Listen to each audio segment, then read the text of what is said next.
ଆପଣ ଦେଖନ୍ତୁ ବର୍ତ୍ତମାନ ସବୁଠୁ ବଡ଼ ପ୍ରସଙ୍ଗ ହେବ ଧାନ ସଂଗ୍ରହକୁ ନେଇକି ଯେଉଁ ଅନିୟମିତତା ଚାରିଆଡ଼େ ଅବ୍ୟବସ୍ଥା ଅଚଳାବସ୍ଥା ଜାରି ରହିଛି।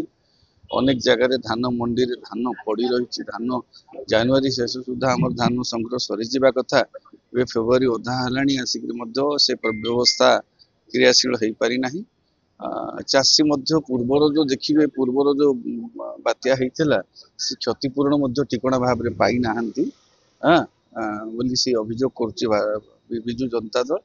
ତା ସହିତ ଆଇନ ଶୃଙ୍ଖଳା ପରିସ୍ଥିତି ବିଷୟରେ ମଧ୍ୟ ସେମାନେ ଉଠେଇବେ। ପୋଲାବରମ ପ୍ରସଙ୍ଗକୁ ନେଇକରି ମୁଖ୍ୟମନ୍ତ୍ରୀ ଯେତେବେଳେ ଦିଲ୍ଲୀରେ ଫେରିଲା ପରେ କହିଥିଲେ ଯେ ଆମେ ସେ ବିଷୟରେ ଆଲୋଚନା କରିବୁ ଆନ୍ଧ୍ର ମୁଖ୍ୟମନ୍ତ୍ରୀଙ୍କ ସହିତ, କିନ୍ତୁ ଏପର୍ଯ୍ୟନ୍ତ କ'ଣ ଆଲୋଚନା କଲେ ନ କଲେ ସେ ବିଷୟ ତ କୌଣସି ସାମ୍ବାଦିକ ସୂଚନା ଏପର୍ଯ୍ୟନ୍ତ ଆସିନାହିଁ ସରକାରଙ୍କ ତରଫରୁ। ତେଣୁ ପୋଲାବରମ ପ୍ରସଙ୍ଗ ମଧ୍ୟ ଉଠିପାରେ, ବିରୋଧୀ ଦଳ ଉଠେଇ ପାରନ୍ତି। ଆଉ ସେମାନେ ଅଭିଯୋଗ ଆଣୁଛନ୍ତି ବିଜୁ ଜନତା ଦଳ ଯେ ଆର୍ଥିକ ସୁପରିଚାଳନା ହେଇପାରୁନାହିଁ, ଅର୍ଥନୀତି ଆର୍ଥିକ ଦୃଷ୍ଟିରୁ ରାଜ୍ୟ ଗୋଟେ କୁପରିଚାଳନାର ଶିକାର ହେଇଛି ବୋଲି ବିଜୁ ଜନତା ଦଳ ଅଭିଯୋଗ ଆଣିଛି। ସେ ବିଷୟ ବି ଉଠିବ। ଆଇନ ଶୃଙ୍ଖଳା ପରିସ୍ଥିତି ବର୍ତ୍ତମାନ ଯେଉଁ ରାଜ୍ୟରେ ବିଭିନ୍ନ ସ୍ଥାନରେ ଯେଉଁଭଳି ଭାବରେ ଆଇନ ଶୃଙ୍ଖଳା ପରିସ୍ଥିତି ଘଟଣା ଘଟି ଯାଉଛି, ଆମେ ତ ତାକୁ କହିପାରିବାନି। ସେମାନେ ବିରୋଧୀ ଦଳ କହୁଛନ୍ତି ବିପର୍ଯ୍ୟସ୍ତ ହେଇଯାଇଛି, ଆମେ କହିବା ଯେ ହଁ ଉଦ୍ବେଗଜନକ ଘଟଣା ଘଟି ଯାଉଛି। ତା ଉପରେ ମଧ୍ୟ ବିଧାନସଭାରେ ବିରୋଧୀ ଦଳ ପ୍ରସଙ୍ଗ କରିପାରନ୍ତି।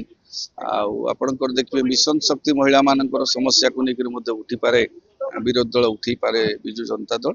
ତେଣୁ ଏଭଳି ନାନାଦି ପ୍ରସଙ୍ଗ ବିଧାନସଭାରେ ଉଠିବ। ମୁଲତବୀ ପ୍ରସ୍ତାବ ଆସିବ। ମୁଲତବୀ ପ୍ରସ୍ତାବ ଉପରେ ରାଜ୍ୟ ସରକାର କେତେ ଆଲୋଚନା ପାଇଁ ପ୍ରସ୍ତୁତ ରହିବେ ସେଇଟା ହଉଛି ବଡ଼ କଥା।